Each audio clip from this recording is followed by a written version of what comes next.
Many of us like to follow shows and movies that show times in the past, the feudal times in places like Scotland. And we hear a lot about clans from movies like Braveheart and TV shows like Outlander. But did you know that clans still exist and there is a modernization to the concept that's taking place in Scotland? Carol and I had an opportunity to visit Scotland. We'd been there before, but on a recent trip, we had, as part of our tour, the opportunity to visit the clan estate and castle of a particular family in Scotland. And it was just fascinating and amazing. And I was so intrigued that I reached out to them and asked if they would be willing to join us and talk about what they are doing there, talk about the history of their family, talk about their clan, and talk about their beautiful estate and all the things they are doing in the 21st century to make it sustainable.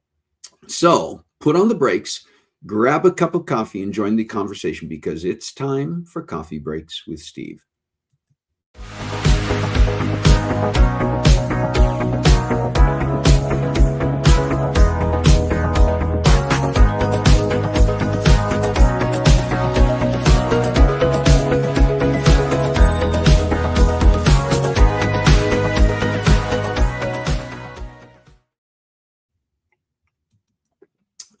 Well, welcome to Coffee Breaks with Steve. My name is Steve, and this is the show where we come together around our virtual coffee table each week and join the conversation to chat about interesting topics with amazing guests. If you're joining us for the first time today, welcome. If you've been with us before, of course, welcome back. Yes, we are going to be talking about Scotland today. We're going to be meeting a couple who just have an amazing story to tell. And I can almost guarantee you, just like with some of our recent conversations with people in European countries and talking about the beauty of their countries, when you hear from this couple and you hear about their estate, when you hear about their family, you're going to want to visit. I know I want to go back. So, hey, just want to say hello to a few people here, see who is here with us, and just get our comments up here on the stage so that we can all be in this together.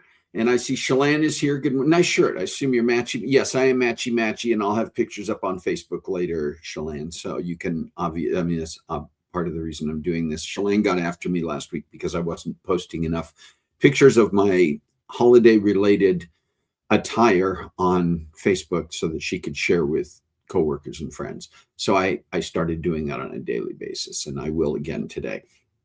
Definitely matchy, yes. And Rick, good morning. Shalane, everybody drink. Thank you. Kathy Garlic is here. Good morning. Hi. And if you are joining us, do what these people have done and say hello in the chat. And when we do get to our conversation with our guests, we invite you, encourage you to participate with your questions, your comments. They may or may not, sometimes, especially when we're dealing with people in remote time zones, remote from where I'm at. For them, it's their local time zone, but it's remote from where I'm at. And it's now evening, dinner time in the United Kingdom, in Scotland. And so it may be difficult for our guests to join us live, but oftentimes they will come in later on and join the conversation and respond to chats. And just want to welcome anybody who is joining us for the first time today. And just a quick reminder that we do moderate the chat here, and we do ask that your comments remain respectful, and that you also let us know where you're from and why you're joining today. Maybe you were introduced because of our guests. Maybe you're coming to us for the first time, but we do encourage and invite you to be here today. And again, just ask that you can interact with each other as long as we keep it respectful and appropriate. I like that. All right, listen, I want to get to our sweet and savory, share some things that are coming up today and in the week ahead. This one I really appreciated and enjoyed. Many of us, if you're like me, and I know that I am, you've been involved over the years in choirs, in going caroling at this time of year, etc. And there was a recent study that came out, and it wasn't, this is not necessarily brand new information because these studies do come out from time to time. But this study was in England by a group of researchers. And the bottom line to it is that singing together is good for you. Singing in groups. Singing has long been linked to better health and well-being, but recent research shows the benefits are even greater when we sing together. Group singing activates the vagus nerve, helping the body calm itself through slow, deep breathing, while also lighting up both sides of the brain and releasing feel-good endorphins. Scientists have found that singing can regulate heart rate, and blood pressure and provide physical exertion comparable to a brisk walk. Even more impressive, singing in groups has been shown to boost immune function in ways that simply listening to music cannot. Humans are wired for connection, and singing taps directly into that. Studies show strangers can form unusually strong bonds after singing together, stronger than many team sports, an effect researchers call the icebreaker effect. In short, whether it's a choir, karaoke, or caroling, singing together isn't just fun, it's deeply human, healthy, and powerful. And as someone who spent a lot of years participating in choirs, doing caroling, even directing choirs, I find this reassuring, and I can actually speak to the truth of it. Hello to all of you who are joining us right now, and just again want to welcome you to Coffee Breaks with Steve. I hope that you are prepared to to participate in the chat. And once again, we do ask that it remains respectful and relevant to what we are talking about today, and glad that you all can be here. Hey, we have a couple of birthdays to celebrate this week. Rebecca Blair, a dear friend, actually one of our kind of adopted kids, went to college with Chelan and has remained very, very close to our family. Rebecca is celebrating a birthday this coming week on the 18th of December, as well as on that same date, Carson Wheelock is turning, how old is she turning this week? I know it. I don't want to say it out loud because you know what? I don't mind getting older. I know I'm getting older. It happens. I've never been upset by any of my own milestone birthdays. It's watching my kids and my grandkids hit certain times and birthdays and just getting older, watching the grandkids grow up makes me kind of wonder where the time has gone. But anyway, Carson is celebrating, yes, her 8th birthday this coming week. And so happy birthday to Carson as well. Just big deals to celebrate those times. You have a special day this week. Let us know in the chat. You have a special day coming up, perhaps before the end of this year or into next year. Or maybe you have an update of your own, a news story or an item of interest for our Sweet and Savory segment. You can send us an email to cbwsteve@comcast.net, cbwsteve@comcast.net. We will make sure that we get your important date on our calendar and can celebrate and acknowledge with you. If you've got something you think would be a great story, like singing together for our Sweet and Savory, or as Chelan calls it, the charcuterie, let us know that as well. And we are more than happy to look into those and share those as part of the Sweet and Savory. All right, listen, I want to let you know what our guests are all about this week. And again, as I mentioned, it was just intriguing to be able to visit this castle, this estate, to meet these people and to hear the history and hear what is so special about what they are doing there. And you're going to hear that directly from them in a minute. So let me just tell you a little bit about them.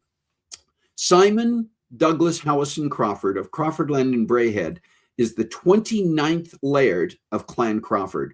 Raised at Craufurdland, Simon inherited the title from his father, Peter Houison Craufurd, the 28th Laird. Simon and his wife, Adity, moved from a modest farmhouse on the estate into the castle in 2011. Since then, they have worked full-time to make the estate financially sustainable, further modernizing the castle and adding a variety of features on the property. They operate the Laird's Table, a restaurant located on the grounds, and have host a variety of outdoor activities, team building events, weddings, and tours at Craufurdland. Simon and Adity live in one half of the castle with their daughters Indra and Amira, using the Tower House as a luxury self-catering Airbnb apartment for up to 16 people. They continue to renovate and restore the castle. Their initial effort to make Craufurdland sustainable was documented in a 2012 episode of the British Channel 4 series Country House Rescue, and the Houison Crawfords have shared historically significant heirlooms on Antiques Roadshow. So now, here is my conversation and your opportunity to meet Simon and Adity Houison Craufurd.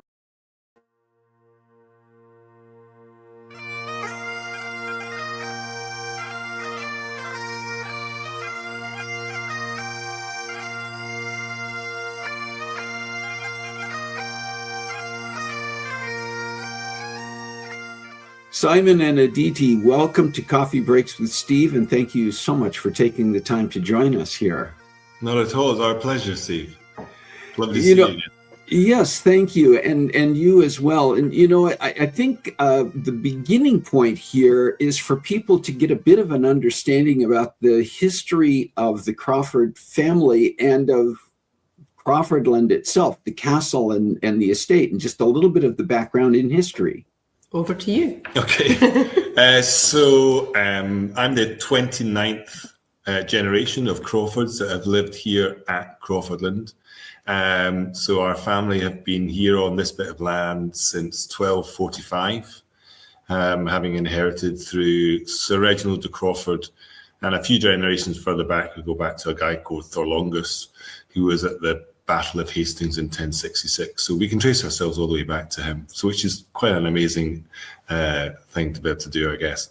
And so we've got a long series of generations who've lived here and had their interactions with all sorts in Scotland. So it's a great privilege to be part of the family. You know, I think a lot of people have their picture of what it means to be a clan laird from watching movies like Braveheart or seeing TV series like Outlander, and they have this picture from history, but also from fiction. And I'm curious, and I think other people are probably curious as well, as to what it means to be a laird in modern times in Scotland. Well, for me, I can't speak for all lairds in Scotland, but for me, we have a relatively small estate. However, we've diversified a lot. So we have lots of different fingers in different pies on the estate. And day to day for us is who knows what the day will bring, whether it be helping out in the restaurant kitchen, dealing with outdoor stuff, or I've just literally come 5 minutes ago from trying to fix a burst water pipe at one of the houses on the estate. So it's just a bit of everything, none of it particularly glamorous, except when I have the privilege of meeting people like yourself on tours and I get myself all dressed up in my glad rags and can chat about history and heritage and so on. Yeah, and I think a lot of it ends up kind of firefighting as well. It doesn't matter how well you plan your day. So it's like today, we had our day planned and then got a call from the farmer to say that there's water pouring out of the cottage down the road. So that's I'm dealing with that. I've been in the restaurant talking to customers, getting involved in conversations that kind of go all over the place. Yeah. No 2 days are alike. And it's about trying to get all the assets to work for you symbiotically. And that's the difficult bit. Yeah. You mentioned, houses on the estate. You mentioned the restaurant. And when you stepped into this role, when you inherited the estate and the role, I can just imagine that in modern times, particularly trying to maintain an ancient castle and estate and make what you are doing sustainable so that it doesn't simply collapse. I mean, I'm certain so many of these estates that were established so many centuries ago have not been able to survive. And you have managed to turn Craufurdland into a sustainable venture. Can you talk a little bit about that process and some of the things that you are currently doing to help maintain it? I think the first thing I would say is I think we're on the way to being sustainable. Okay. I don't think we're quite there. It's still a bit of an uphill battle, and I think we've still got more work to do. When I took on the estate, it was primarily just the land being farmed by tenant farmers and a number of tenants in properties on the estate. And we've gradually looked at trying to use the assets in different ways. So just to quickly list off a few of the things that we have on the estate, we have a woodland burial ground. That was established in 2002. We have outdoor activities that started back in 2012 when we did our first mud run. Just a little boast, we actually won Best Mud against Tough Mudder 3 years running. That's good bragging rights. Yeah. To the outdoor activities, we do lots of different outdoor activities. We now have a treetop high wire course, which is kind of like Go 8, but we're independent of the brand. We do archery, mud runs. We have mountain bike trails, orienteering, bushcraft, team building games, mini Highland games. Yeah. Adity and I moved into the castle to live here in 2011. And when we did that, my parents split the house in the early 80s into two kind of large apartments. We live on one side and we use the other side now as a luxury self-catering. And then 2018, we built the restaurant on site at the down near the fishing lochen. And we're now starting to look at whether or not we're going to try and expand our accommodation to have more accommodation on the estate, so possibly lodges or glamping pods or something along that lines. And maybe we'll get to be sustainable, but we're still not 100% sure. We're not there yet. Not there yet, but you're working toward it. And it really is, you talk about on your website, managing Craufurd Land as a family affair. And I mean, it goes beyond just the two of you trying to manage and maintain it all, correct? Yeah. So my brother and I have worked together on the estate for probably about 15, maybe getting closer to 20 years. And our daughters now help out as well. They both. Indra has been working in the restaurant since she was 13. I mean, albeit initially it was only 2 hours a week. And now she's maybe doing about 30 hours a week. I think she may have served you on the tour. And Manisha, our younger one, has been less active, has more outside interest, but she is actively part of the staff as well at the moment. And also she's been doing a lot of baking. So it truly is a family affair. Simon's been in the kitchen. She's been baking. I've been front of house. Indra's been front of house. Indra, myself, Adity, and my brother are all outdoor instructors for our outdoor activities as well. So we kind of, we do all sorts. Can you share a little bit about how the two of you met and what led to you getting married? Well, the second part, I don't think either of us could answer that. But what on earth people always love a good romance story. You know? So we met doing a part-time MBA at one of the business schools in Glasgow at Strathclyde University, and we both ended up there for very different reasons. I was working as a researcher in the university in one of the engineering departments, and I wanted to get something a wee bit different out of my university work life, and my boss sponsored me through the MBA. I was in pharmaceuticals looking to diversify, so I sponsored myself through the MBA, and we started dating second term in first year, got married first term in second year. No, first term in third year. Oh, first term in third year. And in November, that's us been married 23 years. Very good. Congratulations. And interestingly, totally independently, we'd both decided we wanted to specialise in finance and strategy. And the idea was to go away down to London and earn a fortune. And after we graduated, we decided, actually, we should use our skills to diversify the estate and see if we can turn it around so it's in the family for another 800 years. Yeah, we had moved on to the estate by that point. At the time we were living in a slightly smaller dwelling than this, because we were in one of the small farm cottages, which we sometimes hanker back to.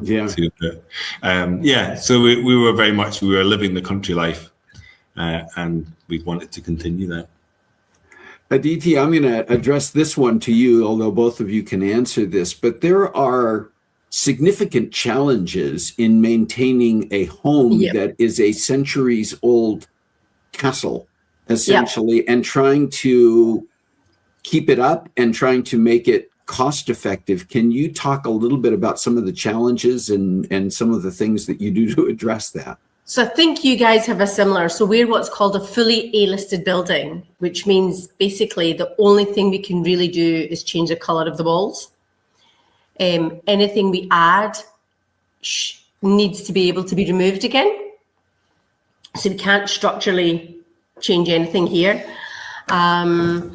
If a window breaks, it needs to be single glazed, old-fashioned glass. I can't just replace it with normal glass. Also, insurance has gone up exponentially because the rebuild value is far, far greater. And it's about 15 times more than the actual market value of the castle, because the way it works here is, God forbid, if a plane was to go into the building, the quarry that the sandstone came from would have to be opened up to provide that sandstone again. Right. It all has to be original. Yeah. So our insurance costs have gone up exponentially since we moved in 2011. And I would also imagine things like just the utilities, maintaining heating, air conditioning, and everything else in a building that's that old. How does that we work? don't have air conditioning. We use a biomass boiler, 140 kilowatt biomass boiler that is on 24/7, 365 days of the year. And our electricity is extortionate. It's. I mean, the castle, because of it's the history of the house, doesn't make looking after it or heating it particularly easy, because it was built in lots of different periods of time, which means that virtually every wall in the house has at some point been an external wall. And the significance of that is that certainly in those days in Scotland, when you built an external wall, it was 3 or 4 foot thick of solid stone. So there's a lot of building and a lot of stone to try and warm up, but it seems to be very good at cooling down rather than warming up. Storm Amy, we didn't have power for 3 days and it was absolutely freezing. Luckily, we have a wood burning stove, so we basically lived in our sitting room like the olden days, but it took a while to heat up the house again. Yeah, I think it's also worthwhile in this conversation to talk a little bit about your connections, your family's connections, modern times, but also historically to some key figures. There's connections to the British monarchy. There are connections to famous Scottish people along the way. Can you share just a little bit, for the interest of those who are watching, some of those connections and some of the roles that the Craufurd family has played and continues to play? Yeah, I mean, the first thing I need to point out is that our family have 2 surnames, because we represent 2 families from the past, the Houisons and the Crawfords.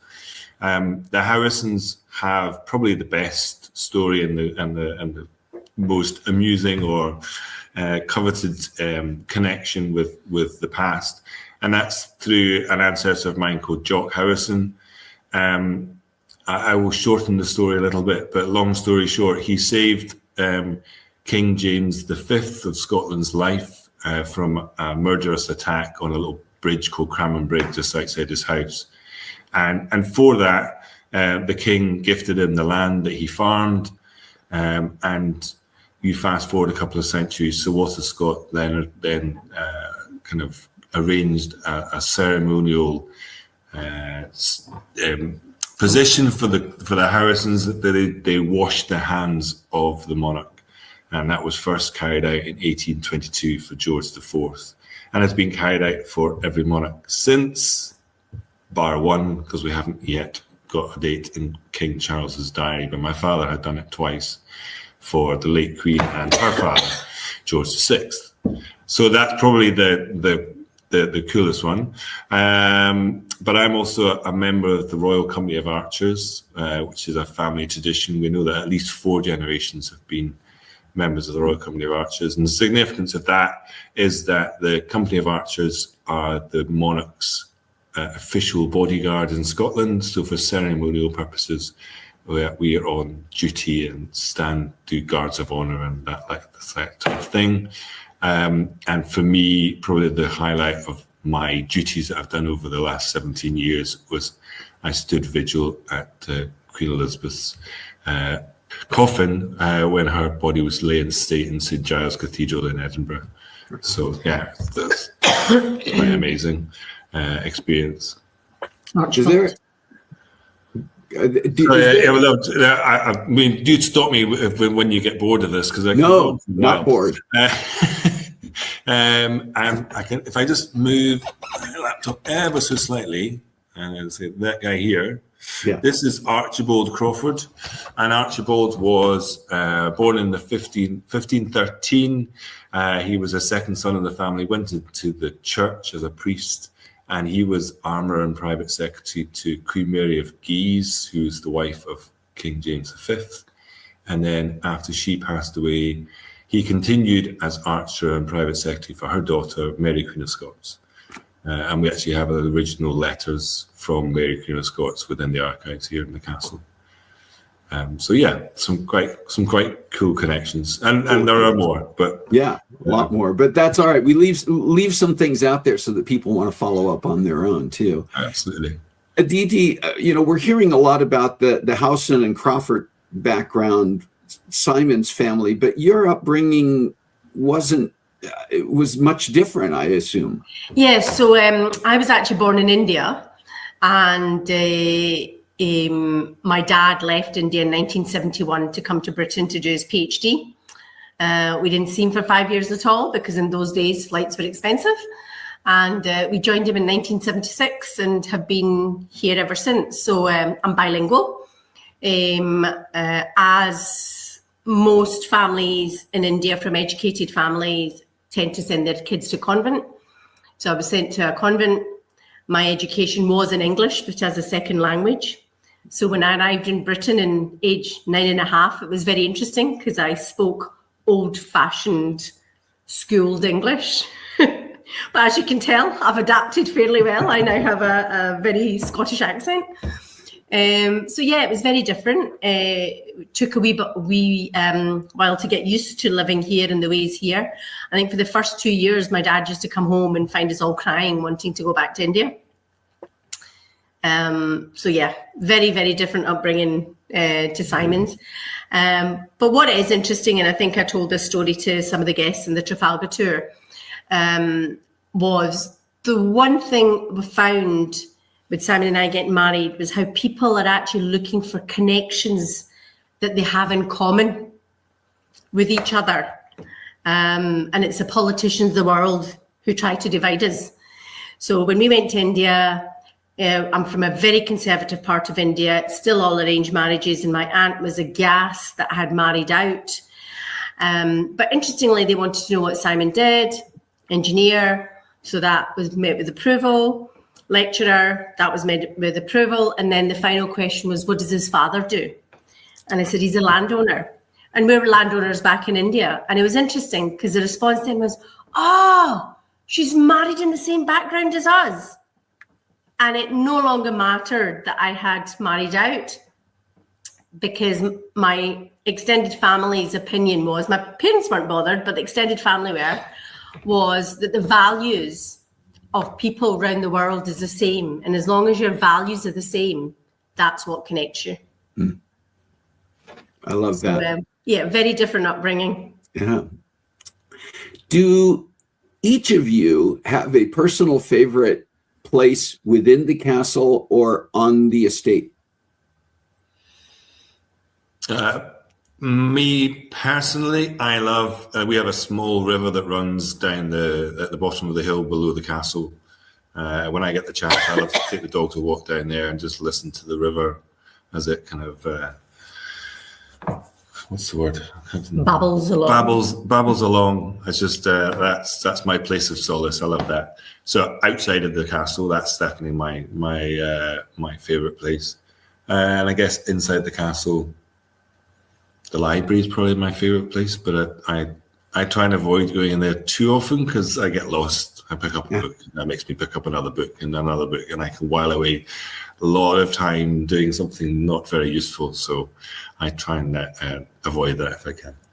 Well, for me, it's the river on the other side of the estate. When we're out for a walk with the dogs, I often end up down there. And probably the kitchen is my favourite, not for cooking, but it's the warmest room in the house. So going back to my Indian roots.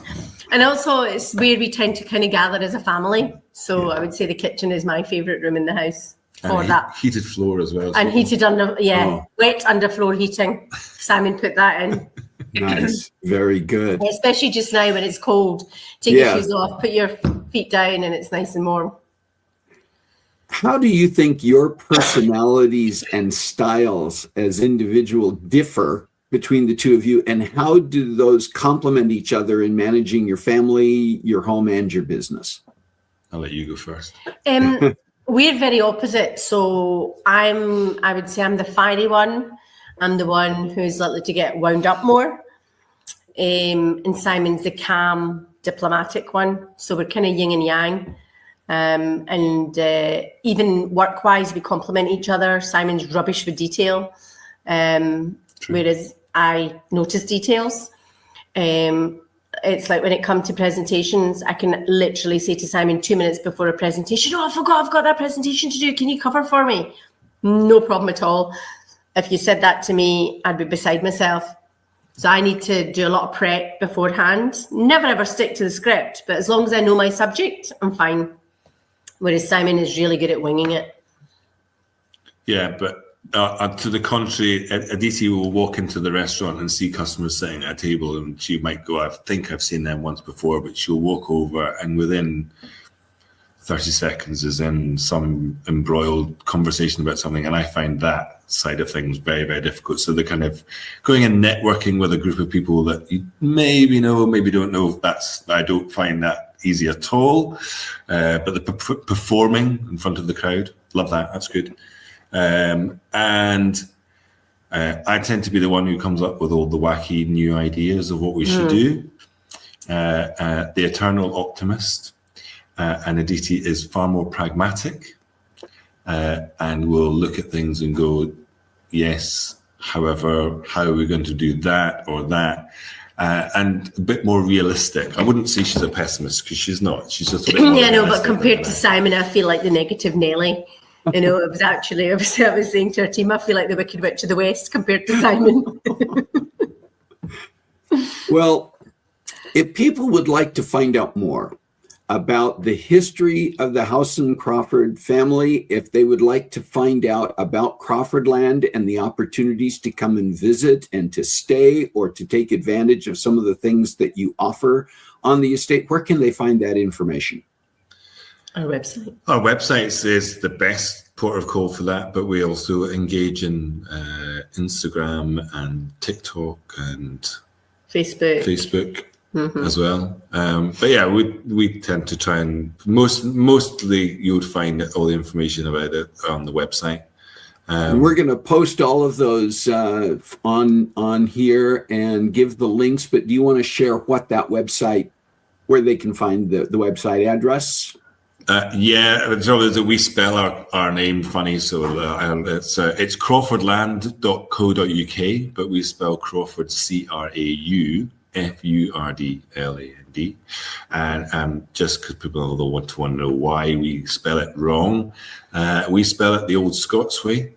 I'm led to believe that old Scots, we didn't use a W, and the use of the R, of the O or the U is kind of a bit of a strange one. Interestingly, the surname Craufurd actually comes from the place Craufurd, which is just near the Scottish-English border. And there's still an ancient ruin of a castle at Craufurd, which is where the name all comes from. And it goes back all the way back to the Roman times. The Scots and the Romans fought at this point, and there's a natural fording point on the River Clyde at that point at Craufurd, and that's where the ford bit of the name comes from. But the crew bit or the craw bit is, we think, from the old Scots word of blood, which is crew, so Craufurd, because the battles between the Romans and Scots were so ferocious that the river would run red with blood, and so you had Craufurd as the fording point of blood. So there's a cheery thought there. So everybody spells it wrong, us and everybody else. So because we all should be spelling it CRUFORD. But anyway. Well, we will make sure that the proper spelling and the proper links are posted. And what a great story to finish this with. So Adity and Simon Houison Craufurd, thank you so much for taking the time to join us to share so many interesting facts about the history and the current status of the work that you're doing at Craufurdland. And we hope to continue to see updates about how you're working toward that sustainability, and hope to get more people coming to see you there. Thank you very much. Thank you so much. It's been a real pleasure. Great to see you.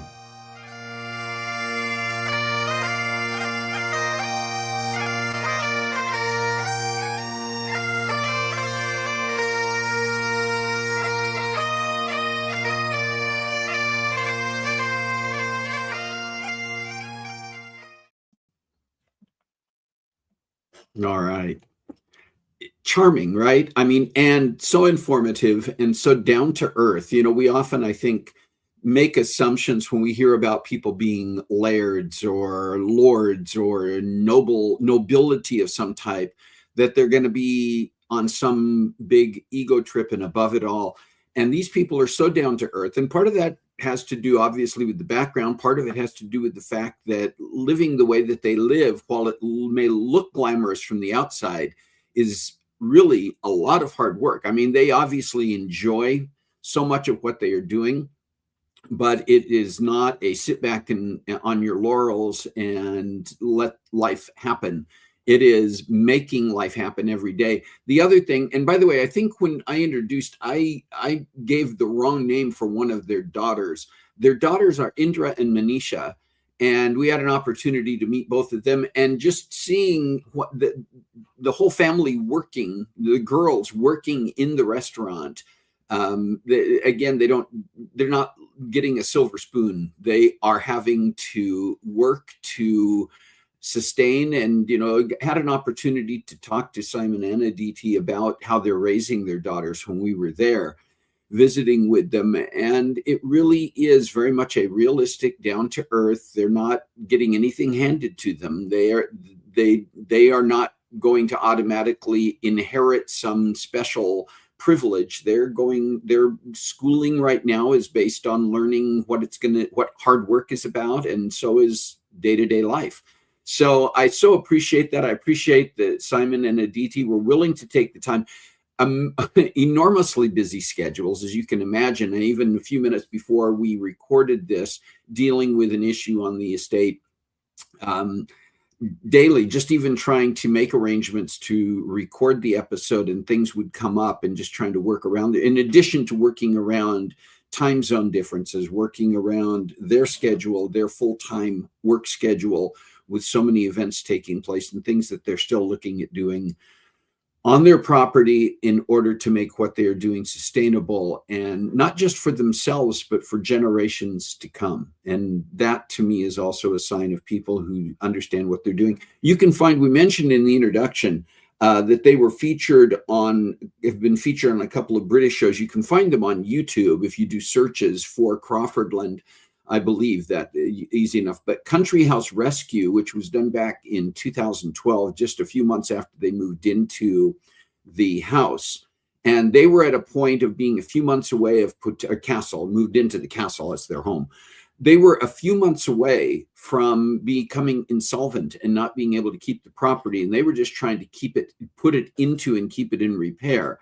And that the show is a great example. Is, you know, one of those where an expert comes in to kind of help them determine what they're going to need and if they're going to be able to do it. And you see over the course of that program, that episode of Country House Rescue, how they begin the process of really moving toward this concept of sustainability that, as they said, they're continuing to work on now some 13, 14 years later.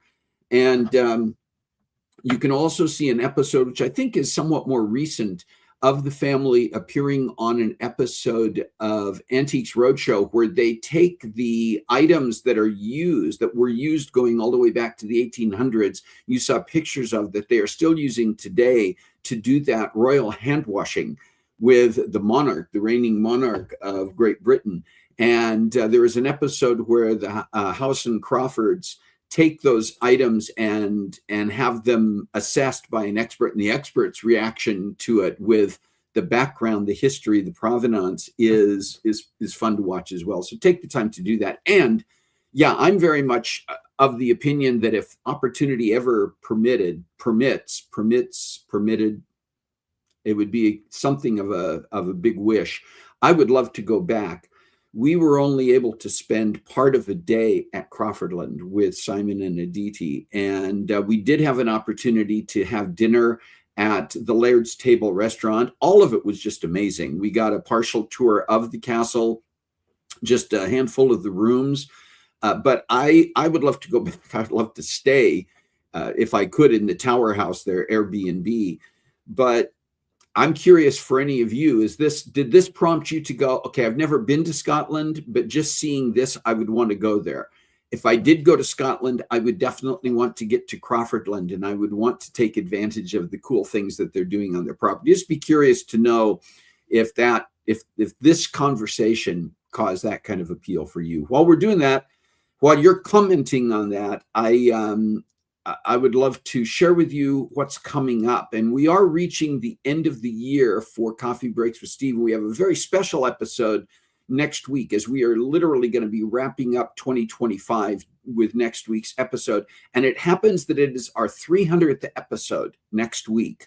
By the luck of the draw and the timing of the calendar, we are celebrating 300 episodes on next week's show. Just to give you an idea, through today, 299 episodes, going on now on getting close to 7 years. As we get into April of next year, we'll have been on the air for 7 years of doing Coffee Breaks with Steve, which just blows my mind.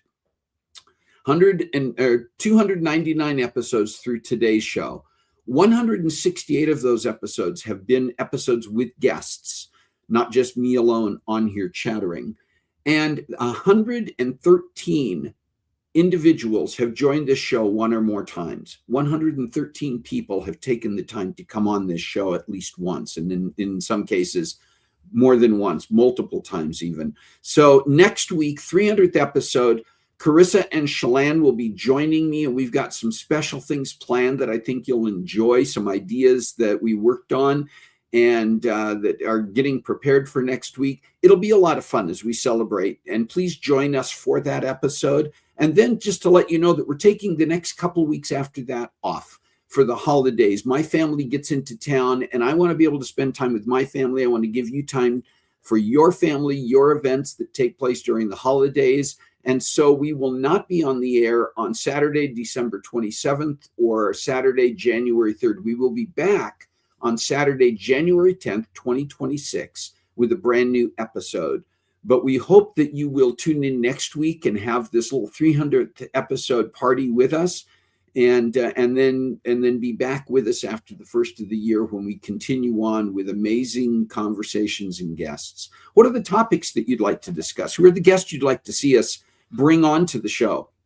I am so fortunate and so blessed and so humbled by the fact that so many amazing people are willing to come on here. And so many of those have come from suggestions, recommendations, even introductions that some of you have made. So if you've got those ideas, either for just a topic we can discuss or for a guest you would like to see us bring on here, yeah, great to get famous people on here, A-list actors. If you know them and you want to make that introduction, that's great. We do reach out to people on a regular basis to see if they're available. And I've reached out to some people who you would include among A-list celebrities. Not surprisingly, they are very busy, and in some cases, we don't even hear back from them. So I get that, right? As do you. But let us know who you would like to see on the show and what you'd like to see us talk about, all right? And don't forget, we do have a YouTube channel. Some of you may be tuning in there today. You can also go back there and see episodes of the show that have already been broadcast if you want to play catch up. But the other thing we'd like you to do, two things we'd like you to do. One, if you're not currently a subscriber to that channel, would you please go there after the show ends today and subscribe to our YouTube channel? Easy to find. And you see the channel right there. If you go to YouTube and put in Coffee Breaks with Steve, it'll get you there and you can subscribe. If you're already a subscriber, would you please share that site and share your excitement for Coffee Breaks with Steve as part of our Brew Crew with others in your network, in your family, among your friends, among your colleagues? Think about the people who weren't here today who would just so love to be able to hear and see this conversation with Simon and Adity Houison Craufurd and learn about the Craufurd estate and learn that history and just enjoy the program. So would you please take the time to share that? We have been continuing to grow on that channel. But if we continue to grow, then the algorithm puts us up front with people who might not find us otherwise. I'm not looking to get the attention for myself, but I would love for our guests and our topics to be able to get a great audience behind them. So please do that. And that is the end of that soapbox for me today. I do want to say this as we get ready to celebrate 300 episodes next week. Coffee Breaks with Steve is really about trying to reach out and touch lives. As we're in this holiday season now between Christmas and Hanukkah and Kwanzaa and just whatever it is that people are celebrating, much of that is about how we relate to each other, how we touch each other. It's about family, it's about friends, and it's about recognizing that for some people, this time of year is not necessarily a fun and easy time. It can be very challenging for a number of reasons. And so we do have opportunities to touch lives in a way that can really be extraordinary. And so my reminder to you this week, as it is every week, is please find a way to make a difference in your world this week. God bless you. Have a great week. We'll see you next time on Coffee Breaks with Steve.